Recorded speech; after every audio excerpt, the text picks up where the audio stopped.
They said it like a compliment. Your brother deserves it. Dad's voice was steady, almost relieved, as if he'd finally corrected an accounting error that had been bothering him for years.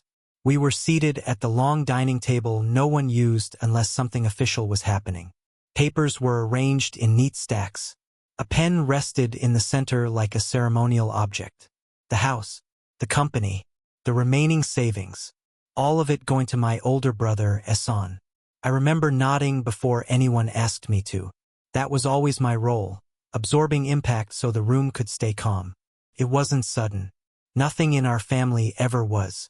Favoritism arrived slowly, dressed as practicality. Ehsan was more assertive. I was more adaptable. He was decisive. I was easygoing. Over time, those adjectives hardened into assignments. He took over the company straight out of university. I joined later, did the operational work, kept clients from leaving, negotiated quietly when suppliers threatened to walk. But Dad said Ehsan had leadership presence. I had reliability. Reliability doesn't inherit houses. The lawyer cleared his throat and slid a document toward me. You'll be signing acknowledgement of the distribution. No one looked at me directly. That part still surprises me, the avoidance. As if eye contact might introduce doubt. I signed. Not because I agreed. Not because I didn't feel it. I signed because arguing would have confirmed their private theory.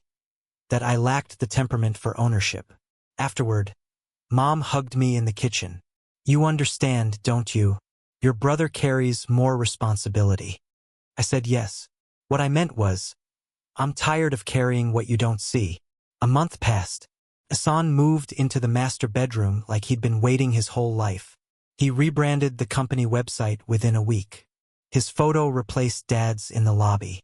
Clients congratulated him. Some asked if I'd still be around. For now, I'd answer. The distance wasn't dramatic. It was procedural. Meetings I used to attend happened without me. Decisions were announced instead of discussed. My salary remained the same, though my responsibilities doubled because leadership takes time to settle. I didn't confront him. I started looking elsewhere instead. Quietly, methodically. Then the text came. Mom, mortgages due. I stared at it longer than I should have. The house had been paid down but not fully cleared. There was still a monthly payment. I knew that because for the last 5 years, when cash flow dipped at the company, I'd transferred money to cover it. Not once had that been mentioned during the inheritance discussion. I typed back. That's Ehsan's responsibility now. 3 dots appeared. Disappeared. Appeared again. Mom, he's sorting things out. Just send it this month. We don't want issues with the bank. There it was. The reflex request. The assumption that I would stabilize what someone else now owned. I almost opened my banking app. Almost. Instead, my phone rang. An unfamiliar number. The bank. My name was still listed as secondary guarantor on the mortgage. A formality from years ago, when Dad needed my income history to secure better terms. It had never been removed. The woman on the line was polite, professional. Payments were late. Notices had been sent. Am I still legally responsible? I asked. Yes, she said. Until documentation changes. I hung up and didn't move for a while. All my life I had been the unofficial guarantor. Of moods, of finances, of stability. Now it was written in ink. That evening I didn't argue. I didn't send money. I called a lawyer. The consultation was brief and unromantic. He reviewed the mortgage agreement. You can file to remove yourself as guarantor. It will require primary owner consent or refinancing. Primary owner. Not me. The next day, I requested a formal review from the bank and sent an email to Ehsan, copying my father. Neutral tone. Clear language. I would be withdrawing as guarantor within 30 days. Future liability would rest solely with the title holder. Dad called within an hour. What is this? He asked. Paperwork. I said. You're overreacting. No. I'm aligning things. Silence stretched between us. I could hear the television in the background at their house, the house. You know your brother is still adjusting. I adjusted for years. He exhaled sharply. This is family. I almost said exactly. Instead I said, family shouldn't require one person to stay legally exposed.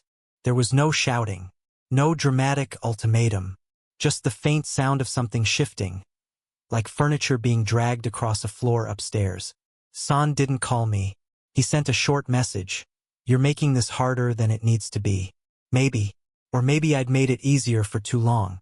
The bank meeting happened 2 weeks later. San was there. So was Dad. I attended only to sign the withdrawal forms.